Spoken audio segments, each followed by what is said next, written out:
Assalamualaikum warahmatullahi wabarakatuh.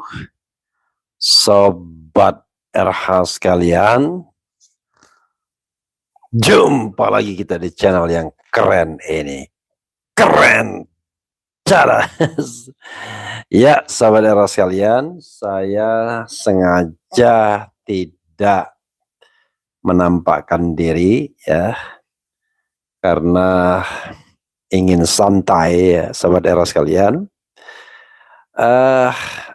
Ya, sahabat sekalian, ada satu hal yang perlu kita bahas pagi ini, yaitu soal kemungkinan putusan Mahkamah Konstitusi terhadap permohonan batas usia minimum untuk mengajukan calon presiden dan calon wakil presiden.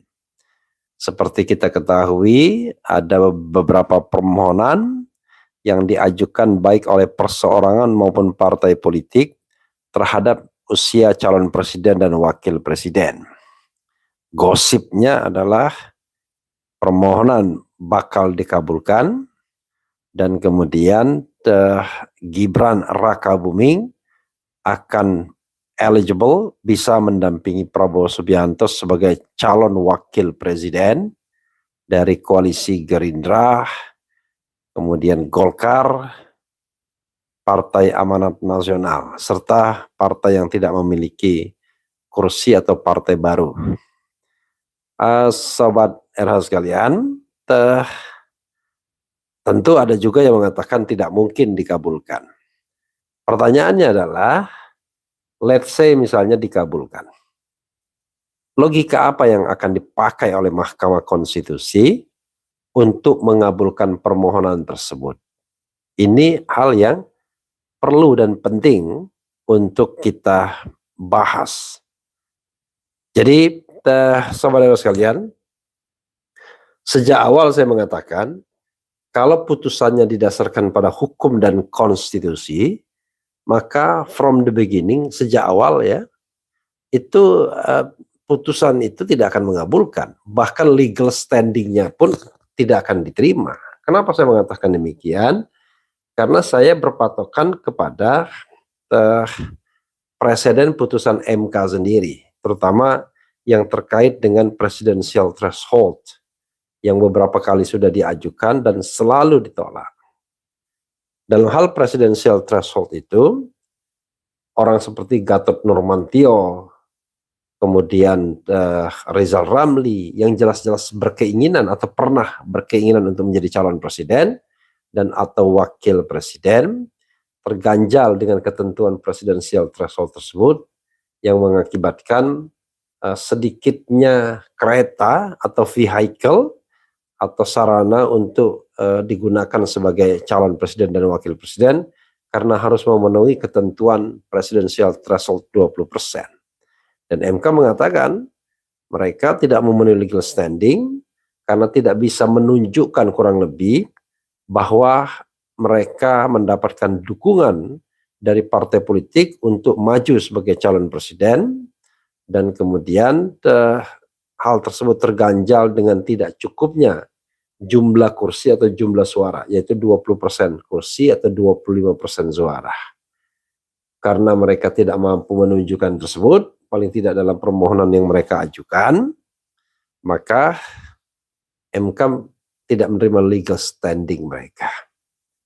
Pertanyaannya adalah, terhadap permohonan 35 tahun ini atau pernah menjadi penyelenggara negara termasuk kepala daerah, pertanyaannya, apa kepentingan Dedek Uki Prayudi dari Partai Solidaritas Indonesia untuk mengajukan permohonan? Apa legal standingnya? Apa legal standing wali kota atau wakil wali kota yang juga mengajukan ini? Dan apa legal standing Partai Garuda?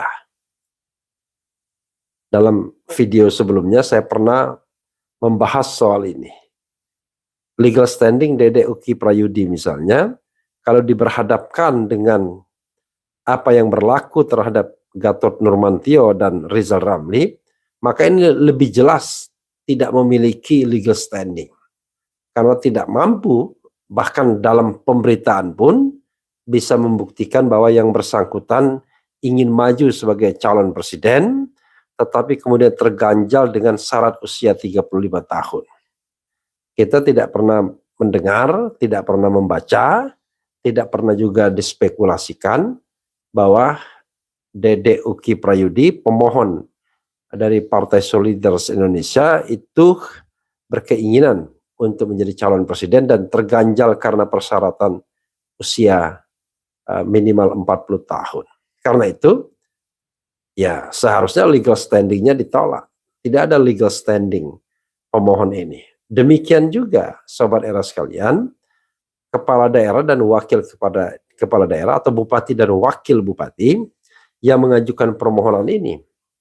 Keduanya pun tidak bisa menunjukkan bahwa keduanya berminat untuk maju sebagai calon presiden dan atau calon wakil presiden, dan kemudian sudah ada dukungan partai politik, tetapi karena keduanya kurang dari 40 tahun maka tidak mengajukan permohonan, tidak bisa kemudian menjadi calon dan mengajukan permohonan ke Mahkamah Konstitusi. Tidak juga bisa membuktikan, tidak juga ada pemberitaan. Sehingga seharusnya legal standing dua orang ini pun harus ditolak juga. Ya, harus ditolak juga legal standingnya. Jadi aneh kalau kemudian dipaksakan untuk menerima legal standing keduanya. Dan kemudian juga termasuk legal standing Dede Uki Prayudi. Kalau tidak memiliki legal standing, maka permohonan inti tidak bisa diajukan. Nah, terakhir, bagaimana dengan Partai Garuda? Sobat Era sekalian, kita tahu bahwa dengan presidensial threshold 20% kursi atau 25% suara, itu tidak semua partai politik bisa mengajukan calon presiden dan atau calon wakil presiden. Dan ya, bukan atau. Termasuk juga Partai Garuda. Sebagai peserta pemilu 2019, pemilu terakhir sebelum 2024, Partai Garuda tidak berhasil lolos parliamentary threshold. Tidak ada atau tidak mendapat kursi untuk DPR. Karena tidak mendapatkan kursi DPR, ya otomatis Partai Garuda tidak akan bisa mengajukan calon presiden dan calon wakil presiden. Jadi itu yang mengganjal Partai Garuda, sehingga seharusnya yang diajukan adalah tandem.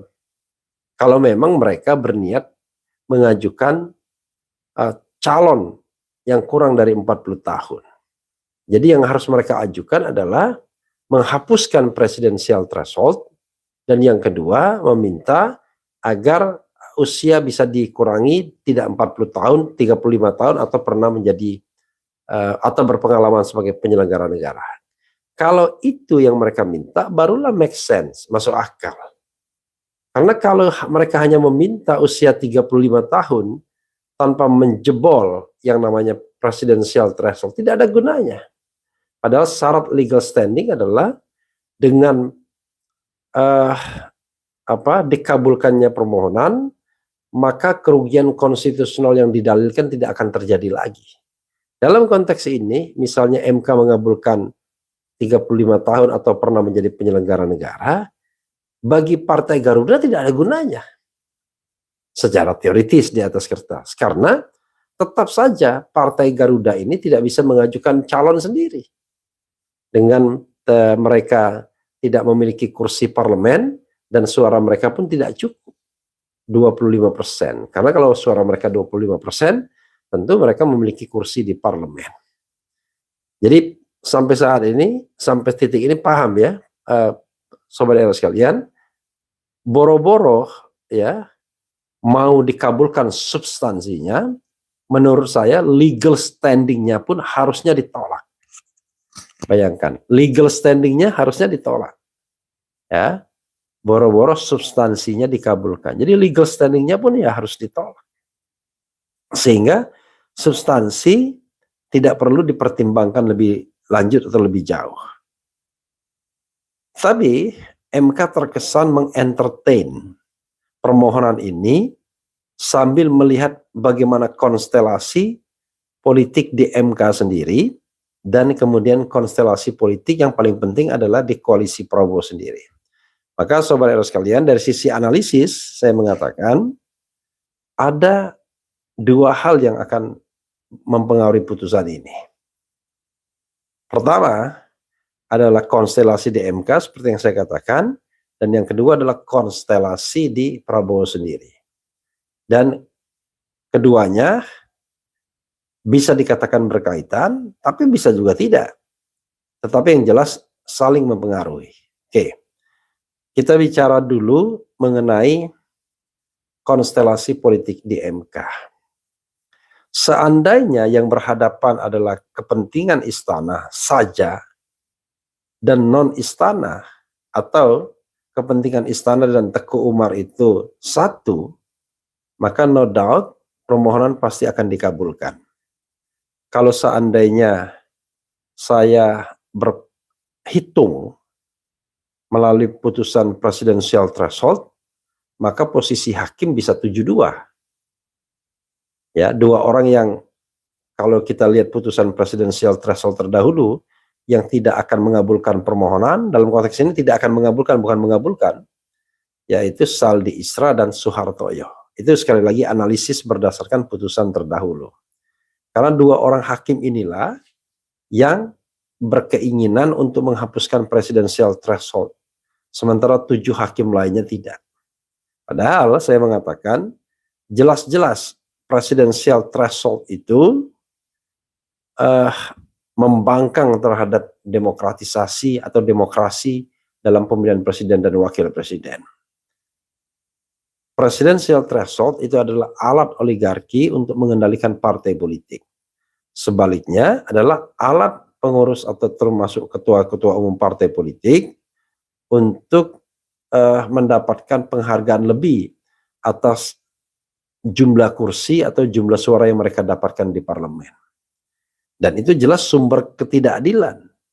Karena ibarat lomba lari, satu sudah start 20 meter atau 25 meter di depan, padahal lomba larinya cuma lomba lari 100 meter misalnya.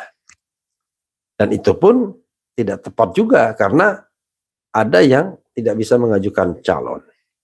Jadi Sobat Eros sekalian, dilihat dari sudut manapun, presidensial threshold itu menurut saya harusnya dibatalkan oleh Mahkamah Konstitusi kalau mereka betul-betul berfungsi sebagai the guardian of the constitutions, sebagai penjaga konstitusi. Tapi nyatanya tidak.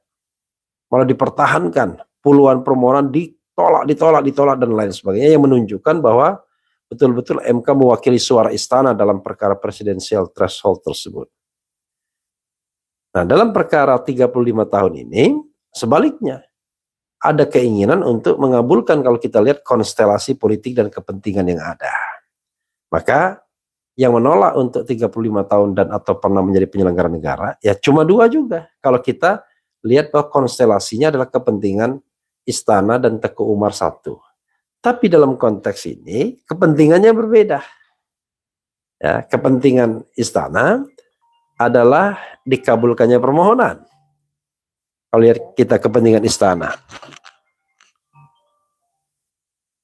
Sementara kepentingan dari Teguh Umar, ini sekali lagi analisis, adalah ditolaknya permohonan. Agar kemudian Gibran tidak bisa menjadi calon wakil presiden Prabowo Subianto, yang jelas-jelas itu saingannya calon dari Teguh Umar atau PDIP, yaitu Ganjar Pranowo. Nah, bagaimana konstelasinya di Mahkamah Konstitusi, Sobat Eros sekalian? Ini menarik. Ini hitung-hitungan di atas kertas berdasarkan pengamatan atas putusan MK selama ini. Ya, sekali lagi ini bukan bocoran, tetapi pengamatan, analisis saja. Kalau kita letakkan kepada kecenderungan afiliasi masing-masing hakim, maka kita tahu bahwa ada hakim yang berasal dari DPR, dari Presiden, dan dari Mahkamah Agung. Hakim yang berasal dari DPR itu adalah 1 Wahidudin Adams, yang kedua Arif Hidayat, yang ketiga adalah Guntur Hamzah. Yang berasal dari pemerintah, Eni Nurbaningsi, Saldi Isra, dan Daniel, ya, Hakim Daniel. Lupa saya nama lengkapnya. Saking hakim itu tidak dikenal di publik ya, dan tidak tahu kita tiba-tiba jadi hakim konstitusi. Kemudian yang berasal dari Mahkamah Agung adalah satu sang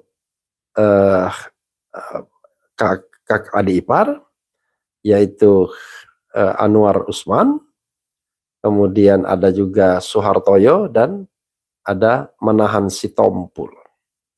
Bagaimana konstelasi ke-9 hakim ini? Ini analisis saya ya. Yang jelas masing-masing orang itu menunjukkan warnanya yang paling jelas adalah 2 orang. Yaitu Ketua MK Anwar Usman adalah adik ipar atau om dari Gibran, adik ipar dari Jokowi. Kemudian Arif Hidayat adalah mudah-mudahan tetap menjabat, belum diganti, yaitu Ketua Alumni GMNI, which is dalam sejarahnya ya itu adalah underbow dari PDIP. Ada yang protes, wah tidak lagi underbow, okay, tetapi secara politis itu punya kesejarahan dengan PDIP. Dan jangan lupa pelantikan Arif Hidayat sebagai Ketua Korps Alumni GMNI itu dilakukan atau dihadiri paling tidak oleh Megawati Soekarno Putri. Kita tidak tahu sebagai apa dia, tapi yang jelas ya mungkin sebagai Ketua Umum Partai Demokrasi Indonesia Perjuangan. Maka kalau kita lihat afiliasi politik seperti ini, dengan mudah kita mengatakan bahwa Anwar Usman pasti akan berpijak, akan dipengaruhi oleh kepentingan istana. Sederhana. Makanya kita selalu mengatakan bahwa tidak bisa orang itu bertindak sebagai hakim bagi dirinya sendiri atau kalau seandainya dia punya kepentingan terhadap sebuah kasus. Bagaimana dengan Arif Hidayat? Maka Arif Hidayat secara teoritis, sekali lagi ya, analisis ya, itu akan punya preferensi kepada Teguh Umar. Maka posisi satu-satu. Oke? Posisi satu-satu. Bagaimana dengan dua hakim yang relatif dalam tanda kutip dianggap independen oleh banyak pengamat ketika bicara mengenai putusan presidensial threshold, yaitu Saldi Isra yang sekarang menjadi wakil ketua Mahkamah Konstitusi, dan juga Soehartoyo yang berasal dari Mahkamah Agung. Let's say mereka tetap dengan idealismenya, dengan logika berpikirnya, maka analisis saya mengatakan mereka akan menolak untuk mengabulkan permohonan.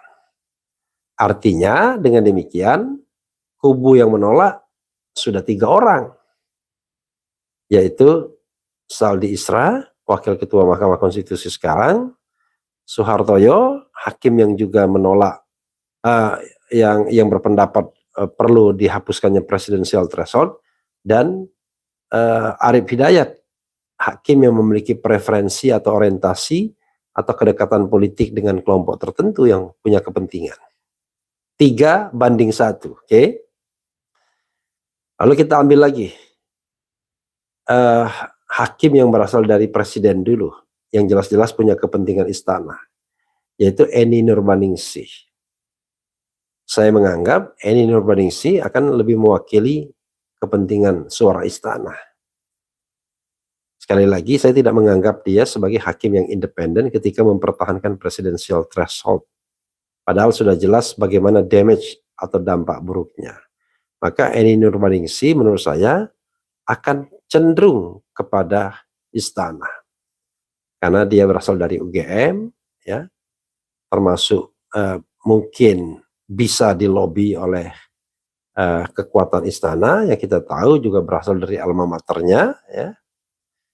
Maka posisi menjadi 2-3. Bagaimana dengan Daniel? Saya tidak tahu latar belakangnya. Yang jelas Hakim Daniel ini berasal dari saku pemerintah dan juga pengajar di Atmajaya. Apakah dia pernah punya afiliasi misalnya di masa lalunya atau aktivitasnya dengan kelompok seperti GMNI ya, atau organisasi yang mendirikan atau partai politik yang berfusi menjadi PDI dan kemudian PDI Perjuangan. Saya agak lost di sini, tetapi coba dicek. Hanya kalau misalnya kepentingannya adalah dia diangkat ya oleh presiden, maka pada saat inilah pada saatnya presiden menagih janji ya, menagih komitmennya, menagih kebaikan istana terhadap penunjukannya sebagai hakim konstitusi yang mengalahkan mantan ketua KY ya, Suparman Marzuki ketika diajukan sebagai calon hakim konstitusi dari proses seleksi. Jadi 2 hakim dan kemudian presiden lebih memilih Daniel ini. Maka saya mengatakan posisi menjadi 3-3. Yaitu Saldi Isra, Soehartoyo, Arief Hidayat cenderung akan menolak, Anwar Usman, kemudian Eni Nurbaningsi dan Hakim Daniel itu cenderung akan mengabulkan. Oke, 3-3. Kita kuliti lagi yang berasal dari Mahkamah Agung. Nah, yang berasal dari Mahkamah Agung yang belum saya sebutkan namanya adalah Manahan Sitompul, sobat era sekalian.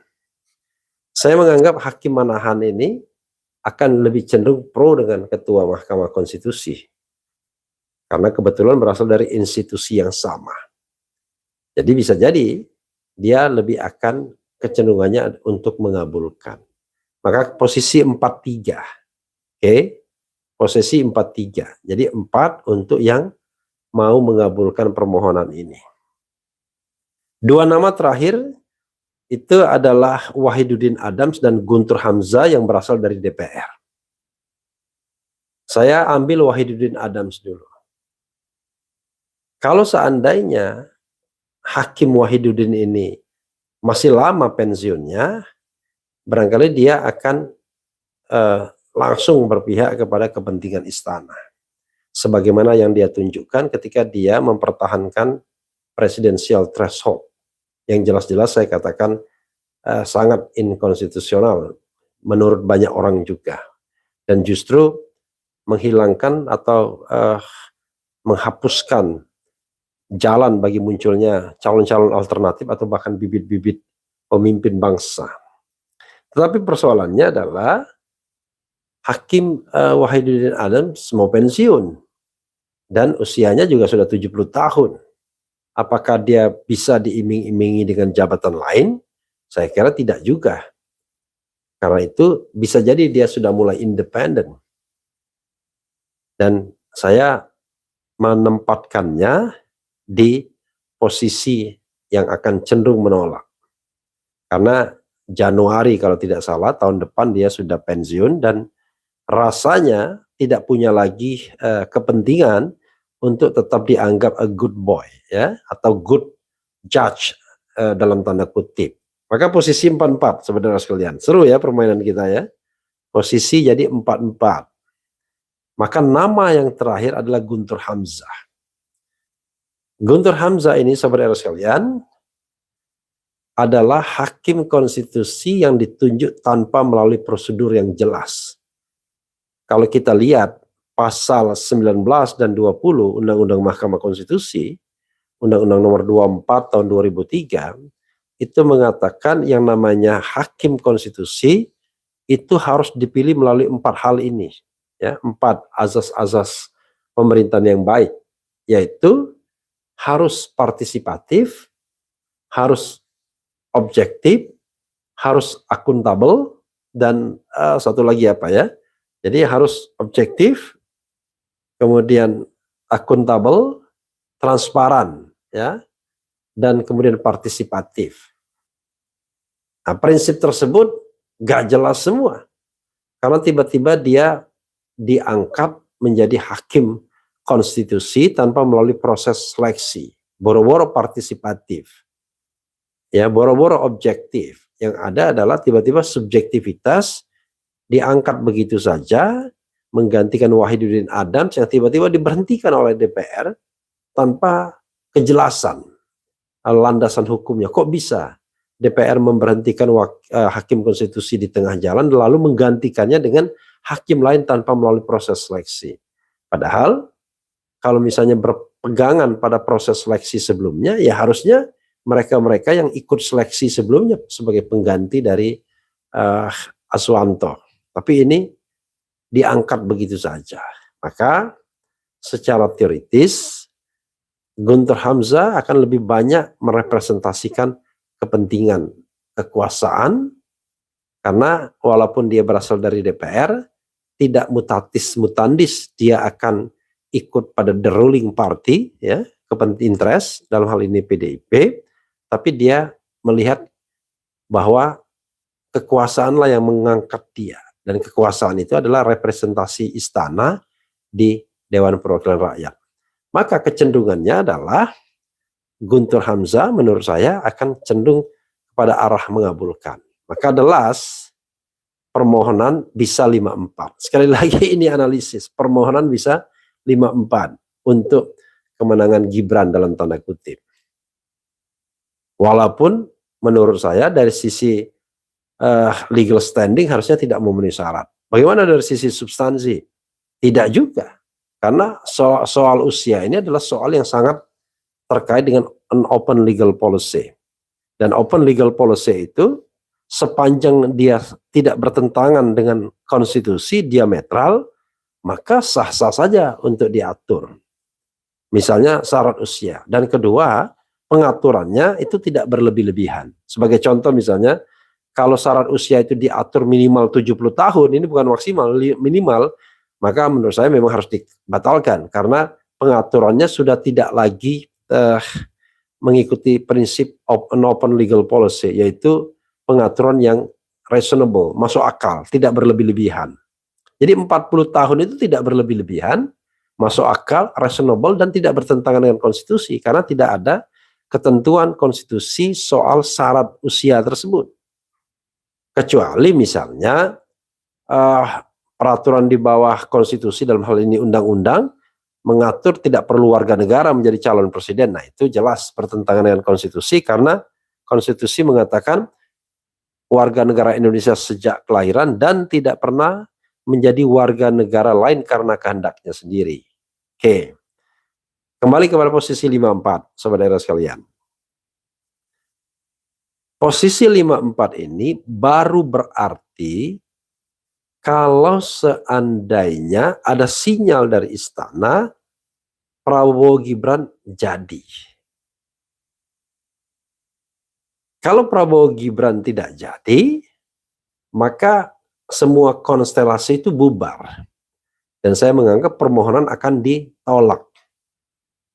Tapi kalau seandainya ada tanda-tanda Prabowo Gibran itu jadi, permohonan akan dikabulkan dengan 5-4. Nah, inilah yang saya katakan berdasarkan analisis sekali lagi, keterkaitannya antara konstelasi politik di Prabowo dengan arah dari putusan Mahkamah Konstitusi yang banyak orang mengatakan tidak lagi sebagai the guardian of the constitutions, tapi sebagai penjaga kekuasaan, the guardian of the power, jangan-jangan.